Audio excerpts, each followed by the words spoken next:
Hindi biography actor fact में आपका स्वागत है। आर्यभट्ट 476 से 550 सी, जिसे वैकल्पिक रूप से आर्यभट्ट कहा जाता है, शास्त्रीय युग के दौरान भारतीय गणित और खगोल विज्ञान के इतिहास में एक प्रमुख व्यक्ति के रूप में खड़ा है। इन क्षेत्रों में उनके योगदान ने एक स्थायी विरासत छोड़ी है। उनके दो महत्वपूर्ण कार्य आर्यभट्टीय और आर्य सिद्धांत उनकी गहन बुद्धि और अभूतपूर्व अंतर्दृष्टि के प्रमाण के रूप में काम कर रहे हैं। इसके अलावा गति की सापेक्षता की अवधारणा की अभिव्यक्ति के लिए आर्यभट्ट की मान्यता एक अग्रणी प्रारंभिक भौतिक विज्ञानी के रूप में उनकी स्थिति को और मजबूत करती है। 476 में जन्मे आर्यभट्ट ने कम उम्र से ही गणित और खगोल विज्ञान में अपनी उल्लेखनीय प्रतिभा का प्रदर्शन किया। उनका मौलिक कार्य आर्यभट्टीय उनकी बौद्धिक यात्रा की एक झलक पेश करता है। इस कार्य में आर्यभट्ट ने दिलचस्प ढंग से उल्लेख किया कि कलियुग के वर्ष 3600 में जो 499 ईपू से मेल खाता है, वह मात्र 23 वर्ष के थे। उनकी अपनी उम्र का यह आकस्मिक संदर्भ इतनी कम उम्र में उनकी उल्लेखनीय उपलब्धियों को रेखांकित करता है, जिसने उनके शानदार करियर के लिए मंच तैयार किया है। आर्यभट्ट का गणितीय योगदान किसी क्रांतिकारी से कम नहीं था। उन्होंने त्रिकोणमिति में अग्रणी प्रगति की और दशमलव प्रणाली की अवधारणा पेश की। संख्याओं को व्यक्त करने के लिए आर्यभट्ट के अंकन ने आधुनिक गणित के विकास में महत्वपूर्ण भूमिका निभाई।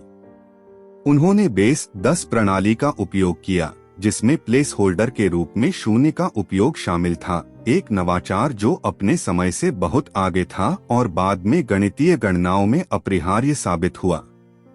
आर्यभट्ट के काम का सबसे महत्वपूर्ण पहलू सौर मंडल और आकाशीय पिंडों का उनका विस्तृत अध्ययन था।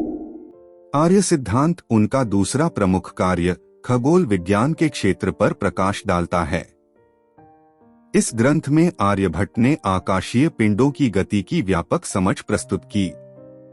उन्होंने सावधानी पूर्वक पृथ्वी की परिधि की गणना की, जिसका अनुमान उन्होंने लगभग 24,835 मील लगाया। जिस युग में वह रहते थे, उसे देखते हुए यह आश्चर्यजनक रूप से सटीक अनुमान था। आर्यभट्ट के खगोलीय अवलोकन और गणना अभूतपूर्व थे।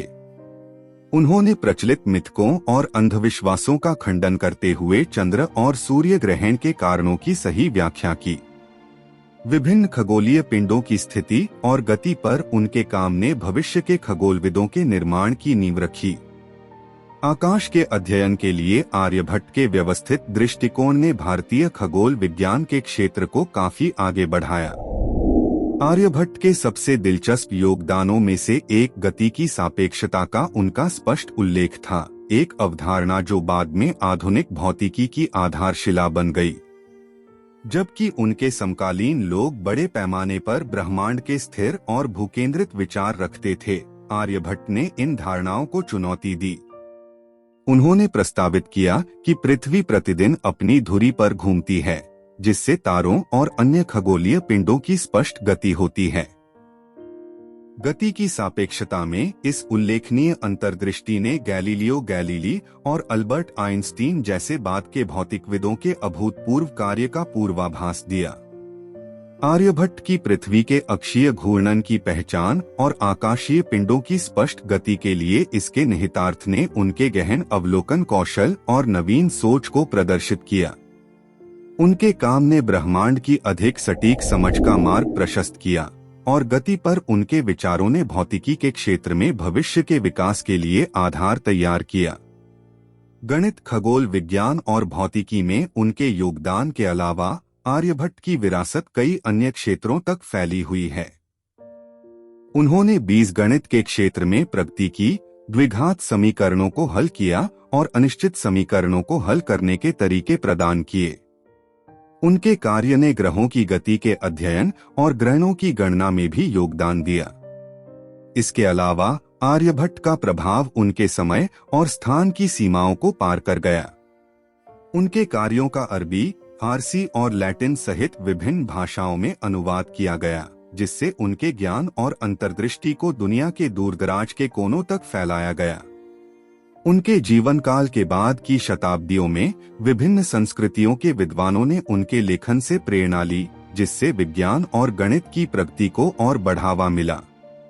निष्कर्षतः शास्त्रीय भारत के प्रसिद्ध गणितज्ञ, खगोल शास्त्री और भौतिक विज्ञानी आर्यभट्ट का मानव बौद्धिक उपलब्धि के इतिहास में एक प्रमुख स्थान है।